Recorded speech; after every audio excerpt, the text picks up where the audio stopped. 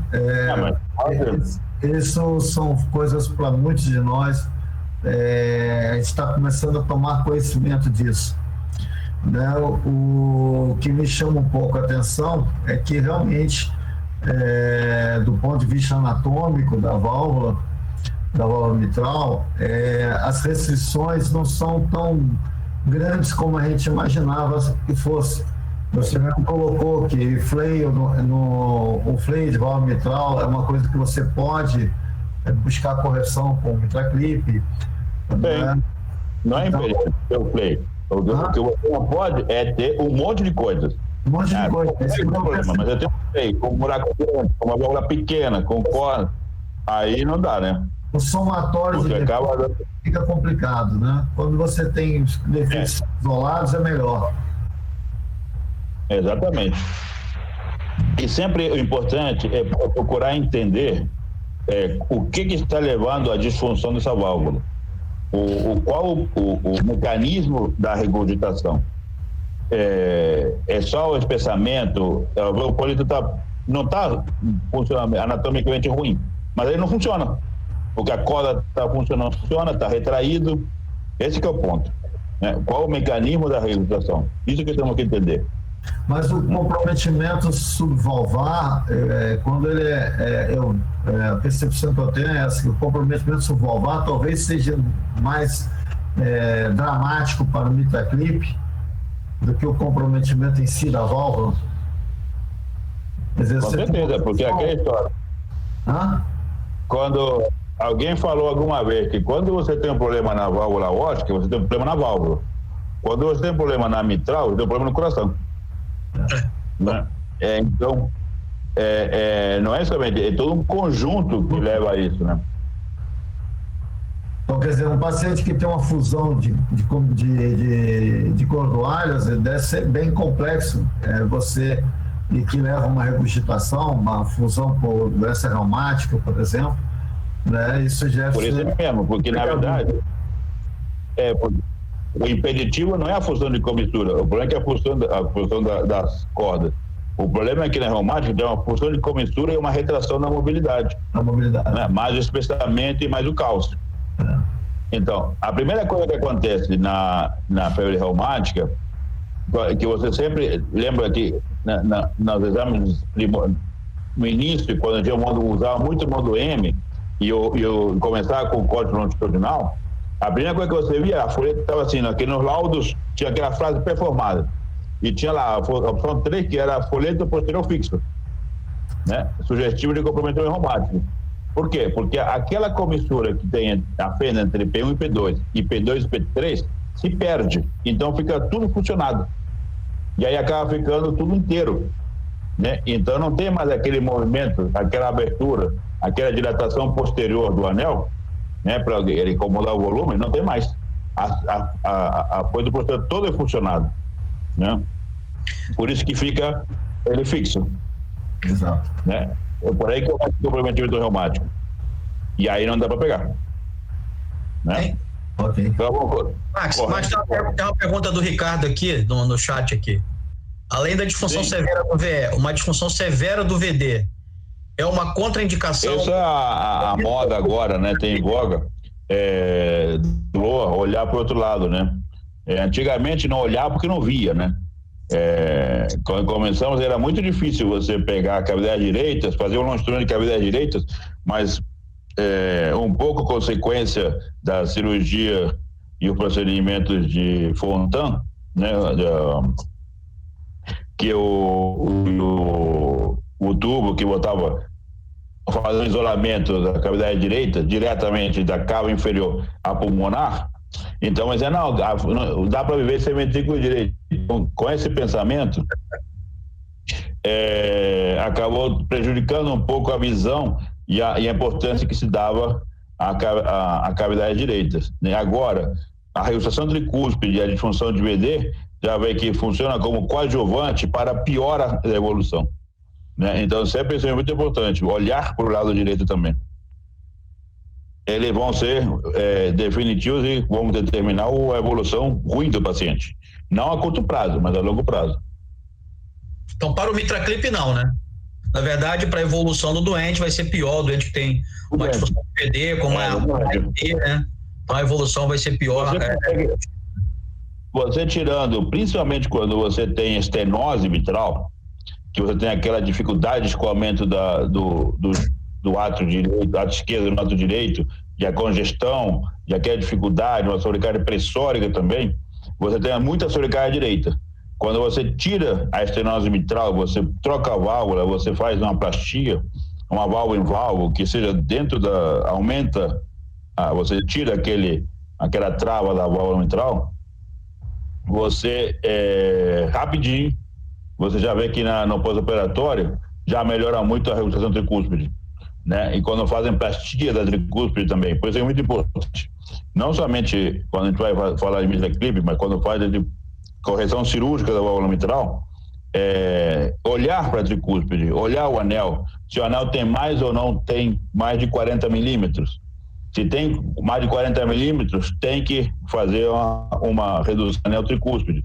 Ver as válvulas pesadas, olhar para a tricúspide e ver se tem possibilidade de fazer a plastia dessa válvula tricúspide também. Porque aí fazendo as duas coisas juntas, o resultado cirúrgico é muito melhor. Hugo, agora a gente consegue ver você. Eu não. Ok, obrigado. Só bota a tela ou bota o vídeo do Hugo. E aí, tranquilo? Vamos para mim. Aqui, ó. A válvula ótica é a visão do 3D, a visão anatômica e a visão do 2D, clássica da mesma válvula, né? Então, o que eu procuro no TAV? O TAV, isso daqui foi parte da apresentação, o Rodrigo Visconti que me ajudou, me passou aqui. Aliás, essa imagem é minha. O que a gente procura? Temos muito mais incidência e a casuística e a expertise em relação ao tratamento percutâneo da válvula aórtica do que da válvula mitral, né? Essa aqui desde 2008 que eu já estou em contato com a TAV. Antigamente TAV, agora TAVR, né? Aqui, ó. Trocaram implante por replacement, né? Nunca entendi muito bem porque... Por conta do reembolso, né? Nos Estados Unidos, né? Para o sistema de saúde pagar, trocar a palavra implante por troca, né? Por replacement. Mas você está sempre colocando, não, você não tira uma para botar outra, né? Mas trocamos essas questões aí. E aí, a avaliação do paciente, mesma coisa. O que eu vou entrar? No início, até 2009, 2008, o eco tinha muito papel na escolha do paciente e no dispositivo, né? Quando a TC ganhou o multi-slice e ganhou velocidade e ganhou acessibilidade e a capacidade de medir, e na TC o operador tem a capacidade de ele mesmo fazer as medidas, trabalhar a imagem e escolher o dispositivo, que a escolha do dispositivo foi agora sempre feita em cima da informação da tomografia. Mas aí nós ganhamos o 3D e a capacidade de trabalhar a imagem igual que faz a tomografia. Então estamos tentando recuperar o território que se perdeu. Por quê? Porque tinha uma não compreensão como é que funcionava a válvula aórtica, como é que é a anatomia da válvula aórtica. Então sempre medíamos no longitudinal e aí as medidas eram subestimadas. E aí o que acontecia? Tinha subestimado, as provas ficavam pequenas, não tinha essa acurácia que precisava para entender o processo bem. E aí ficava com reabilitação paraprotética e a válvula pequena, por quê? Porque estava a medida pequena. Até que começou a entender a anatomia e a TC veio a corrigir isso aí, né? os tipos de próteses que trabalham. Os dois grandes grupos são os grupos que são autoexpansivos ou expansivos por balão. E tinha a Lotus, que era um híbrido, que ela mesmo tinha, ela se formava, ela se encaixava e tinha 3 fivelas, ela vai voltar, que encaixava uma, e ela não era, ela se moldava e se acomodava, não precisava ser dilatada, era a forma de abertura dela, era como se fosse aquele joguinho, daquele assim que vai e volta, ele ia se acomodando toda essa camada até prender, né? E aí, por problemas técnicos, acabou saindo do mercado, mas está voltando. E as válvulas expansivas, né? Que você vai liberando ela e ela vai acomodando pela sua força radial com a válvula de pericárdio dentro dela, ou a SAPIEN, que é uma válvula expansiva para o balão, na qual você monta dentro de um balão e você distende ela progressivamente com o balão. Você pode fazer ou não pré-balonar a válvula primeiro antes de botar o estente, né? E como eu disse, quanto mais você faz pré, menos tem que fazer pós, né? Então a Corvalve, que foi a primeira, a primordial, ô Márcio, qualquer momento, se tiver falando muita besteira, você pode entrar aí, ó, né? Você está sempre falando besteira. Eu sei, sempre estou falando besteira, mas por isso que eu falo muita besteira. Elas são autoexpansíveis. Então, na medida que você vai liberando, libera a energia que está mecânica contida e ela vai voltando à sua posição original, né? E aí você pode balonar, distender ela depois. A fixação é distal. O que significa fixação? É esse ponto aqui, ó. Ele é alto, ela tem essa cesta que prende na horta ascendente. A outro ponto, a fixação proximal em nível da via de saída, aqui, ó. A saia dela aqui embaixo. Então ela vai desde a via de saída até a horta ascendente. Quando tem aqui, ó, o folheto, a localização do folheto da válvula vai ficar acima do plano da válvula original. Os folhetos estão aqui, ó.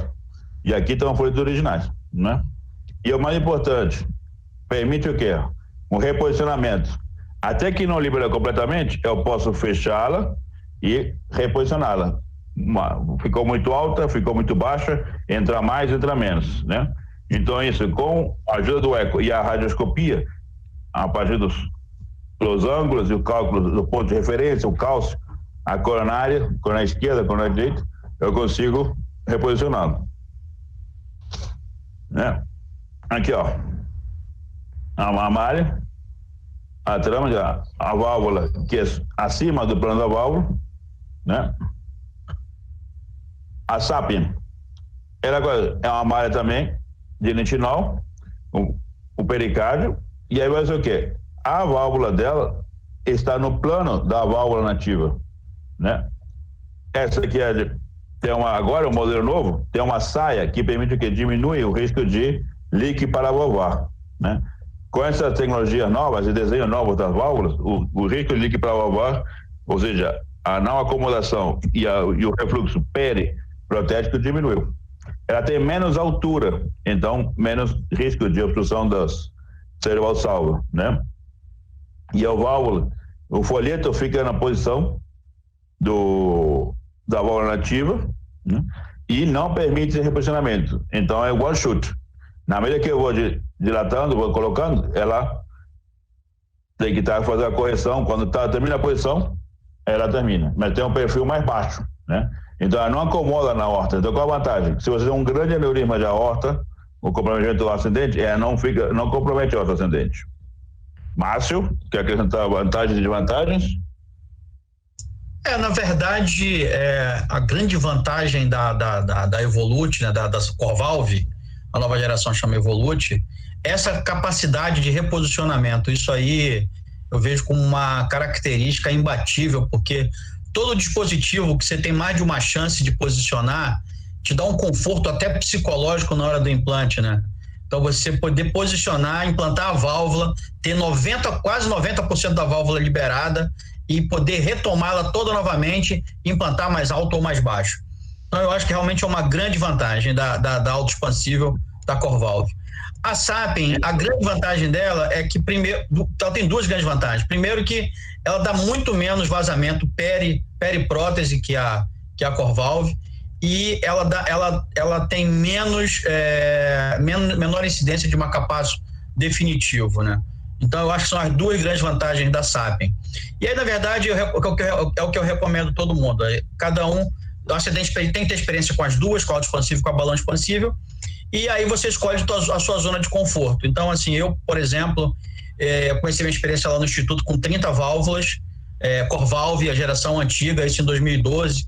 O Hugo e o Ricardo acompanharam isso da gente lá no início, e depois dessa época eu acabei, a minha experiência aumentou muito, e hoje a minha zona de conforto é autoexpansível. Hoje eu tenho umas 500 Corvalves implantadas, então assim, eu tenho muito conforto na hora do implante desse tipo de dispositivo. Então, o objetivo que estamos aqui agora, o que eu estava procurando, a característica anatômica, quando eu vou procurar no eco, o que eu tenho que ver no eco, que informação que eu vou levar para o Márcio, que vai escolher entre uma e outra. Primeiro, aqui, ó, estou vendo aqui, ó, onde é que estão minhas coronárias? Qual o diâmetro da veia de saída? Tenho ou não tenho hipertrofia basal, né, do septo basal? Tenho um seio de valsalva grande ou não tenho seio de valsalva? A altura do seio de valsalva, o diâmetro da veia de saída e o diâmetro da junção sunitubular, né? E o diâmetro da aorta a 35 milímetros, a 40 milímetros do plano da válvula. Por quê? Porque com esses dados eu vou saber se eu vou botar uma prótese mais baixa, com menos perfil, com uma saia maior e que não vai invadir a veia de saída.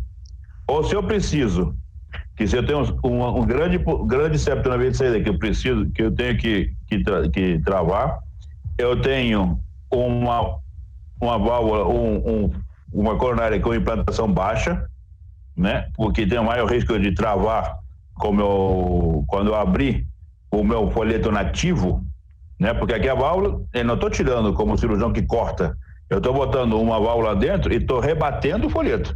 Se esse folheto for grande, comprido e for mais alto do que a coronária, quando ele é rebatido, tapa a coronária. Então, se eu vou usar um folheto, uma prótese que pode recuar os desenhos novos, eles podem recuar o folheto e não deixam ele encostar na altura da coronária. Então, qual a informação que eu vou dar? Diâmetro da veia de saída, área da veia de saída, altura do seio de valsalva, diâmetro da junção sinotubular e a altura das coronárias, tanto a coronária direita, que é mais fácil, e a coronária esquerda, que eu preciso do 3D para vê-lo. E se tenho ou não tenho hipertrofia da via de saída. Né? Aqui, ó, na Sapien, está colocando uma válvula que tem um perfil mais baixo. Observe que o tamanho menor, não invade a aorta ascendente, né? E a folheta aqui, ó. E tem menos líquido para valvar, né? Como falou. Então, avaliação pré-implante. Então, isso é o que eu estou procurando. Eu tenho informação que eu tenho que dar no laudo, que está escrito, que vai ser procurar se vou usar uma válvula ou outra.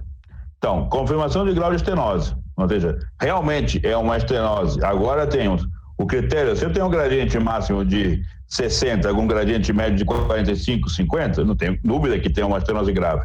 Mas quando eu não tenho gradiente, não significa que não tem estenose. Eu posso não ter gradiente porque não tem bomba, eu posso não ter gradiente porque não tem líquido, porque não tem volume, e está hipovolêmico. Eu posso não ter gradiente porque tem uma insuficiência mitral associada que pega o meu volume regurgitante, né? Então ela fica diminuindo o meu gradiente que passa pela válvula, né? O fluxo que passa pela válvula, então o gradiente baixo. Eu posso ter um gradiente baixo porque tem pouco volume, porque tem hipertrofia marcada, infiltrativa, então tem pouco volume no VE, então não tem volume para fazer gradiente, né? Então, não ter gradiente não significa que não tem estenose. A avaliação do grau de calcificação valvar. Onde que está essa calcificação? A válvula é bicúspide ou a válvula é tricúspide? Isso é importante para a escolha do dispositivo também. Por quê? Porque quando tem a válvula bicúspide, eles vão se levar mais pelo diâmetro e o tamanho, a distância que tem na borda das cúspides e nem tanto na base, na via de saída. Então isso é importante. A altura que eu tenho aqui, tá vendo? Como eu tinha falado. A altura do seio coronário. Então, medida do anel aórtico, a altura do seio coronário, né? Do seio de Valsalva e do seio coronário, a posição das coronárias, né? Normalmente a coronária esquerda é mais baixa que a coronária direita, né? Distância dos ossos coronarianos. O grau de regurgitação aórtica e mitral, né? Então, se é uma lesão pura, ou quando tem de regurgitação mitral. A regurgitação mitral grave é um fator de pior prognóstico em curto prazo, não a longo prazo. Em curto prazo, os pacientes que têm regurgitação mitral mais do que moderada grave, mais do que moderada, tem pior evolução no curto prazo, no 30 a 60 dias. Né? No ano, não. Tem hipertrofia e morfologia do septo ventricular. Então, essa hipertrofia basal assimétrica, ou mais marcada do idoso, é um determinante por quê? Vou escolher uma prótese, um implante mais baixo, quando eu vou usar uma prótese expansiva, ou um mais alto e com maior risco de embolização quando eu uso uma prótese de jandia por balão, como a Sapien.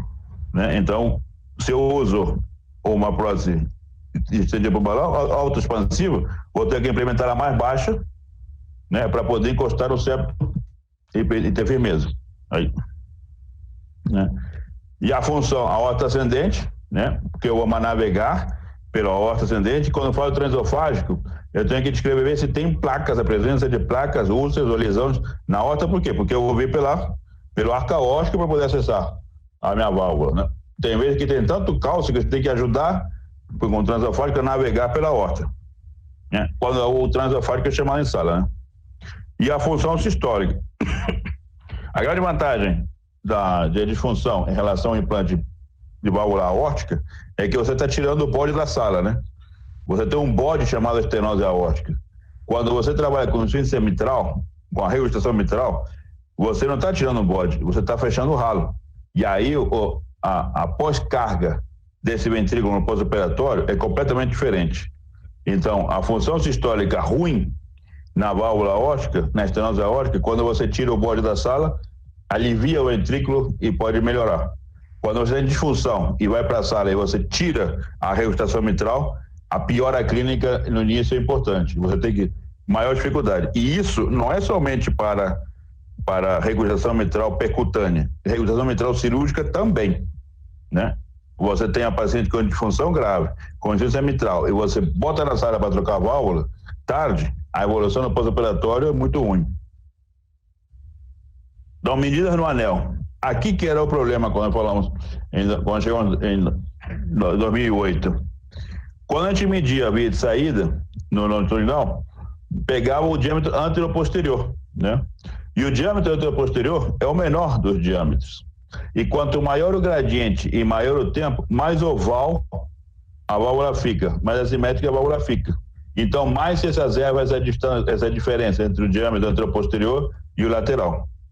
E o ponto que você está medindo, medial ou paramedial. Então, quando veio o eco 3D, consegue trabalhar igual a tomografia. Então, eu consigo corrigir os planos. Se eu estou cortando o plano mais alto, mais baixo. E aqui eu consigo medir os dois diâmetros da via de saída, né? E eu medir a planimetria. Isso é trabalhoso, mas os pacientes, agora no Instituto vai chegar os aparelhos 3D, o E95 tem já a forma semi-automática de fazer isso, né? Então vai para o quê? Vai para a tomografia e vai para rim. Então, naquele paciente com insuficiência renal pré-dialítica, eu tenho a opção de fazer as mesmas medidas na acurácia com o ecotransesofágico 3D, né? E agora, nas máquinas novas, eu até posso fazer no transtorácico também, mas tem menos sensibilidade.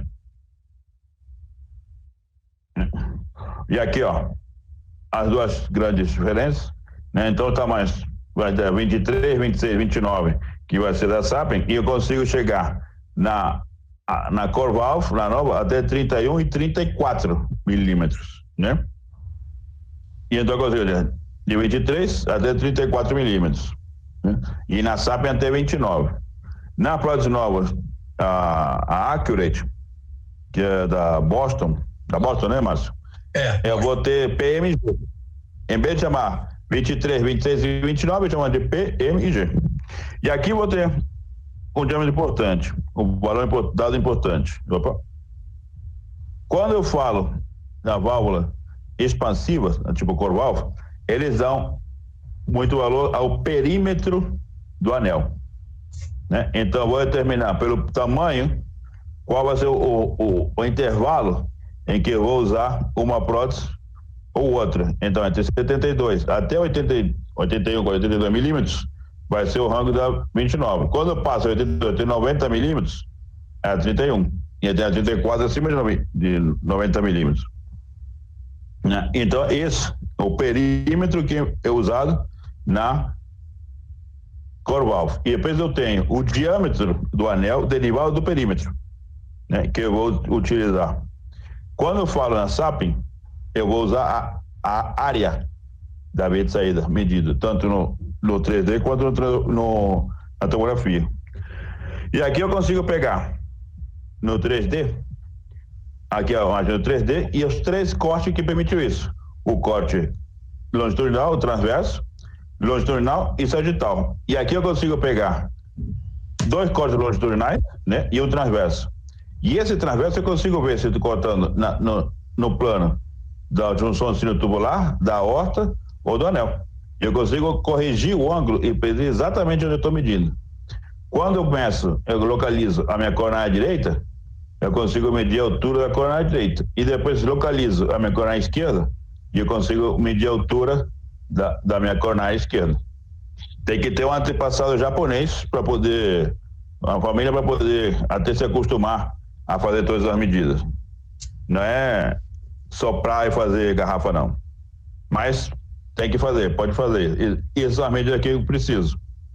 E é diâmetro da via de saída, área do anel, altura do sangue valsalvo, altura das coronárias e junção sinotubular e altura e diâmetro da aorta, 40 milímetros do anel. Vamos correndo aqui. Então aqui, ó, função, diâmetro, né? E aqui, ó, quanto ao pré-procedimento, transtorácico versus transesofágico. Aqui vai ter uma luta de interesses com o Márcio, né? No início, todos os procedimentos eram com transesofágico e anestesia geral. Mas com o desenvolvimento da experiência e a gravidade dos pacientes, acabaram entrando menos transesofágico, menos invasivo. E aí, mais que com o ganho da experiência. O Márcio falou que já está com 500 procedimentos. O problema é que agora o pessoal está querendo começar a fazer já com a experiência dos outros, né? E isso aí, ó. Aí, ó. Quando você trabalha no transtorácico, você tem uma melhor observação do anel anterior. Por quê? Porque a sombra é jogada para o aqui, ó. Aqui está o anel anterior, aqui é o anel posterior. Então a prótese está aqui, ó. Então a sombra é jogada para o lado esquerdo. Então eu vejo o anel anterior, eu consigo ver melhor no transtorácico. Quando eu estou no transesofágico, a sombra é jogada para a anterior, né? E aí acontece, o ato esquerdo está livre e eu consigo ver melhor tudo que é o anel posterior da válvula. O problema é que 60% dos leaks é na junção entre o não coronariano e o coronariano esquerdo, né? Então a maioria dos leaks vai ser nessa posição, né? E então no transtorácico eu não consigo vê-lo bem e no transesofágico sim consigo, né? Então a combinação sempre é a melhor informação de um e do outro, não que um é melhor que o outro. Para uma coisa um é bom, para outra coisa outro é bom, né? E aqui, ó, essa imagem de laboratório, eu agora consigo ver o posicionamento da válvula, correndo aqui, aí, ó. Aqui, ó. No aumento da liberação, depende, eu vou fazer um overdrive para balonar e eu vou controlar o quê? Que esteja pegando a válvula mitral, a altura da válvula,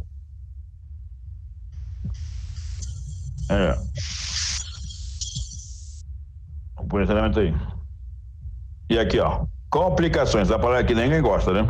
A primeira, leak para valvar. Qual o problema quando estávamos falando em mau posicionamento ou dimensional corretamente a minha via de saída. Por quê? Porque eu tenho que escolher o tamanho apropriado. Se eu boto uma válvula que é inapropriada, porque eu tenho uma horta grande e vai ficar solta, porque eu tenho o seio alçado abaixo, vou usar uma SAP pequena, o que vai acontecer? Se eu boto menos do que deve ser, então subdimensiono a válvula, eu vou ter leak paravalvar. Se eu superdimensiono a válvula, eu tenho o maior risco, quando tem cálcio localizado, de fazer de rotura de aorta. E sempre falaram que quando a alta expansiva, depois de colocar, ela continua acomodando. Então, se eu boto uma válvula pequena, eu tenho risco de leak paravalvar. Se eu boto uma válvula superdimensionada, eu tenho risco de rotura. Se eu boto ela numa altura inapropriada, ela pode embolizar para a aorta ou não ficar bem, ou pegar mitral. Então eu tenho que sempre ter exatamente os pontos, dimensionar a válvula apropriada e colocar de forma apropriada. E o mais importante, presença ou não de septo hipertrofiado, hipertrofia basal do septo, que é um fator para expulsar a prótese e migração da prótese, né? Aqui, ó. E depois problema que eu vou ter aqui. Regurgitação aórtica pós-TAV, né? Então, calcificação anel e folhetos, periprotética. O que vai acontecer? Se eu tenho cálcio, muitas bolas de cálcio difuso, a válvula vai expandir, mas vai ficar travada e vai ter leak entre o cálcio, né? Entre a calcificação. E então vai permitir o colheito. Folhetos espessados e calcificados não permitem uma boa expansão. Então, mais expansão da válvula e subdimensionamento da válvula vai dar um leak periprotético. Uma regurgitação protética, ação do guia, ainda estou com o guia dentro da prótese, então não dá, né? Ou lesão do folheto por conta do guia. Agora, na mão já mais experiente, isso é menos. Mas, quando você faz uma pós-dilatação excessiva, você pode ter lesão do folheto, né? Tive um caso recentemente, participei de um procedimento que fizemos uma válvula em válvula, mas deu um problema técnico no meu HD, eu perdi tudo, por isso que não consegui mostrar, né? Ainda eu estou tentando recuperar. Mas o que aconteceu? Era um anel muito grande, está no limite superior de uma 34, fizeram um pós-valonamento, excederam 10% do limite da válvula, e aí o que aconteceu? Ficou com leak paravalvar e rompeu o folheto, que seria a topografia coronária direito, né? Por quê? Porque estendeu o limite da válvula, né? Aqui, ó. Vou medir. Como que eu vou medir uma questão de continuidade? Tem o problema. Onde que eu vou medir na via de saída, né? Então, sempre um ponto antes, né? Mas o mais importante é medir a relação de velocidade da via de saída com a horta, né? Eu vou medir aqui, ó. Mais expansão de prótese. A prótese ficou pequena, tá faltando aqui ainda, tá vendo? Então aí vai dar regurgitação periprotética porque a válvula não expandiu corretamente, né? Como eu sei que, ó, mais expansão de prótese, ela não está encostando corretamente. Quando eu consigo ver o jato regurgitante ao longo de todo o trajeto, eu sei que essa regurgitação é no mínimo moderado, né? Essa regurgitação não é pouca. O problema de você usar o transverso, aqui, ó, é que eu tenho que estar sempre, tá vendo aqui, ó, onde eu estou cortando aqui em cima? Não estou no ponto máximo da regurgitação. Então, isso depois, quanto pega do anel, é mais complicado, né? Porque eu tenho que estar sempre, até 30% do anel, da circunferência do anel. Aí dá para tratar, grave. A partir disso é grave, cirúrgico. Mas se eu tenho 30% do real, ou não é real? Porque eu estou medindo aqui, tá vendo a linha? E na verdade o ponto máximo é aqui embaixo, né? Então esse que é o diâmetro que me interessa. Como é que eu vou medir esse diâmetro? Importante. Até 2 milímetros de diâmetro não é importante. Acima de 5 tem que tratar, né? E entre 3 e 5 tem que ver o resto dos parâmetros, principalmente disfunção, insuficiência cardíaca e hemólise, né? Para determinar o ponto, quando que eu vou tratar essa regurgitação paraprotética. Se estou em sala ainda, eu posso pós-valonar, tentar valonar de novo e fazer o quê? transformar para maior expansão da prótese, né? Isso dentro de sala. Você ainda me permite balonar de novo. Quantas vezes eu consigo balonar cada um dos dispositivos, Márcio? Na verdade, você pode balonar quantas vezes você quiser, só que quanto mais balonar, maior a chance de você lesar o folheto do dispositivo implantado. Então, não existe... E tem alguma das duas que seja mais tolerante ou permissiva em relação ao pós-balonamento? As duas têm problemas, tem que lembrar que a Corvalvo ela tem folheto porcino, são folhetos mais finos, e ela está montada no stent. Então foi o que você falou, se você pode dilatar com um balão maior que o perímetro da válvula, você pode perder a coaptação central. Então tem sempre que ter cuidado na hora que você pós-dilata esse tipo de dispositivo. Já a pós-dilatação da balão expansível, você tem que ter muito cuidado para na hora para que o marca-passo, o overdrive, né, o rapid pace funcione de forma muito eficaz. Porque qualquer movimentação, qualquer ciclo cardíaco completo, né, você liga o marca-passo a 180. Se ele fizer um ciclo cardíaco completo, ele arranca a válvula do lugar. Então, o risco de você pós-dilatar uma balão expansível é o deslocamento do dispositivo, que deixa a situação, sempre me deixa mais preocupado do que na autoexpansível. É porque tem a saia, né? A saia, a quantidade de prótese que tem abaixo da válvula protética e acima da válvula protética na autoexpansível é maior, né? Exatamente. Correndo aqui. E aqui, ó, mais uma vez, a válvula está pequena, pode estar mal expansiva porque não consigo balonar ou porque tem muito cálcio que não permite ela abrir, e aí também não tem uma boa acomodação, uma boa expansão do folheto da válvula protética, né? Aqui. E aqui, ó, a válvula não ficou bem posicionada, mal dimensionada, você caiu para dentro, uma sápia aqui, embolizar para dentro do ventrículo. Corre aqui para mostrar o nosso caso. E a reabilitação mitral, porque a válvula, uma implantação baixa, e prejudica o funcionamento da válvula mitral. Então, a válvula só pós-implante, gradiente transvalvar, né? Como toda válvula, eu posso ter, ela é um pouco estenosa e um pouco regurgitante, né? Então, gradientes de 5, 10 milímetros de mercúrio é esperável, né? A avaliação da disfunção protética, se a válvula, o folheto está abrindo bem ou não está abrindo bem. A alteração na reabilitação mitral, né? Se melhorou o que já tinha ou piorou por conta da ação da válvula, do prótese que implantei. Trombo, que é o meu fantasma de qualquer procedimento, patrocinado pela nossa heparina, de às vezes qualidade duvidosa, e endocardite, que é uma complicação aguda, uma complicação crônica, ou subaguda, às vezes. Recentemente, um caso de endocardite com 2 semanas de implantado, né? Aqui a endocardite que pode ser na malha, né? Ou na cúspide, mas é bem difícil de ver, né? Correndo aqui, ó. Lembra que o endocardite, você diagnostica pequenas coisas, como o Palestra falou na aula dele. Pequenas coisas você vê melhor no 2D do que no 3D. Então você diagnostica no 2D e mostra no 3D, né? Corre aqui. CIV é uma complicação rara, né? Mas aqui, ó, que você pode ter também posicionando a válvula mal alinhada, com balonamento, e você levar a lesão do tratamento de saída, né? Eu pessoalmente acho que vi uma vez só CIV pulsável. E aqui, ó, um caso que junta tudo que você não deve ter que avaliar, né? E porque a coisa tem que ser feita, né? Uma mulher de 77 anos com cansaço, fadiga, hipertensão, pequena, né?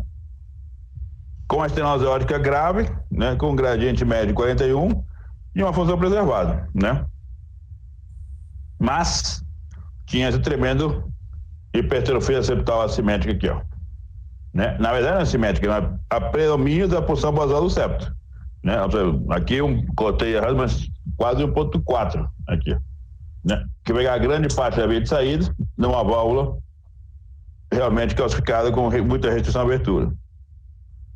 Aqui, ó, é um corte biplano, né? O X-plane, no qual eu consigo orientar em que ponto eu estou cortando, mais em cima, mais embaixo, eu consigo fazer a varredura e ver exatamente no ponto que termina o plano da válvula, que eu estou no meu anel mitral. E aí eu consigo cortar de forma transversal, e aí eu consigo fazer a planimetria, medir a minha válvula. Então aqui eu cortei exatamente no ponto, e eu fiz o perímetro, né? 80 milímetros, né? Lembra que 80 milímetros caía no 29, que era até 82, né? E aqui eu vou medir a altura do seio de valsalvo, o diâmetro, a junção do sino tubular, a altura da coronária direita, o diâmetro do seio de valsalvo, e aqui eu tinha medido. Quando a gente vai fazer na equação de continuidade para trabalhar a válvula ótica, agora a gente pode vai usar a área que eu posso medir no 3D, né? Ou no transverso, e a relação de velocidade do Doppler, com a relação V1 da via de saída e V2 na válvula ótica, e com isso eu vou ter quanto reduz a área com o colo, e aí eu vou fazer o cálculo da minha área da válvula, né? Vou fazer um híbrido, ou, como uma vez sugeriram também, usar a equação de continuidade e a área medida na TC, né? E aí com isso você infere a área da tua válvula, né? E tinha outro inconveniente que era o quê? A dupla lesão, a regurgitação, né? Então aqui já é um critério de regurgitação no mínimo moderada, né?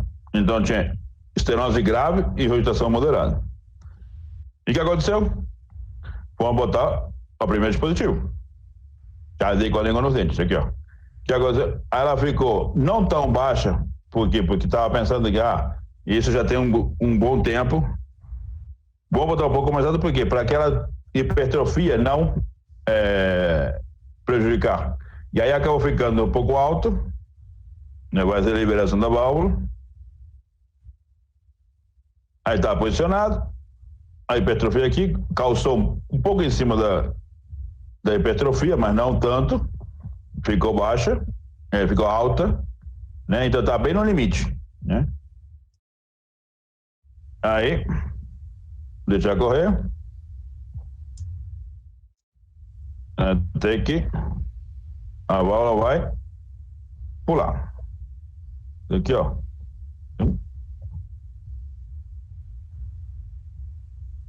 Aqui, ó. Cadê a válvula? Aqui, ó. Aqui em cima. No corte transverso, aqui, ó. Essa é a bifurcação pulmonar, né? Tronco da pulmonar direita e pulmonar esquerda. E a válvula está aqui em cima. Volute 29, completamente solta. Aqui, ó. O plano da válvula e ele embolizado. Por quê? Porque com a colocação alta, e aí já completamente fora do plano da válvula. Então, eu laçar de novo, passar o dispositivo, vai prender, depois que ele tem esses pinos, a válvula para quê? Para passar o snare e segurar a prótese. Então, vai segurar a prótese e passar o quê? Prendeu a válvula, aqui o snare prendeu a válvula para quê? Para estabilizar para quê? Porque a válvula está solta aqui no arco aórtico e vou ter que passar com outra válvula por dentro. Então, prende a válvula para ela não embolizar e quando ela não descer e não tapar as coronárias. E não ter uma válvula circulando dentro do arco aórtico. Aí passou o segundo dispositivo, por dentro do primeiro, e aí sim, fazer uma implantação mais baixa. Implantes mais baixos, tá vendo aqui, ó? Onde estava a hipertrofia, então aí vai cobrir a hipertrofia em implantação mais baixa. Só que, dá para ver, ó, a segunda complicação. Que agora é uma complicação mais rara, né? Que é o quê? A dissecção de aorta. Aqui, ó. O problema de dissecção. E aí que foi? Correu para quê? Para tratamento, expandir a válvula e prender aí. Aqui, ó. Dá para ver dissecção, o que defendem coisa. Dá para ver dissecção com a anjo. Sim, dá. Mas quanto tempo você demora para ver? No eco, já vê mais rápido. E aí veio a dissecção, né? E aí aqui, ó, um dispositivo e outro prendendo aqui. Expandiu rápido.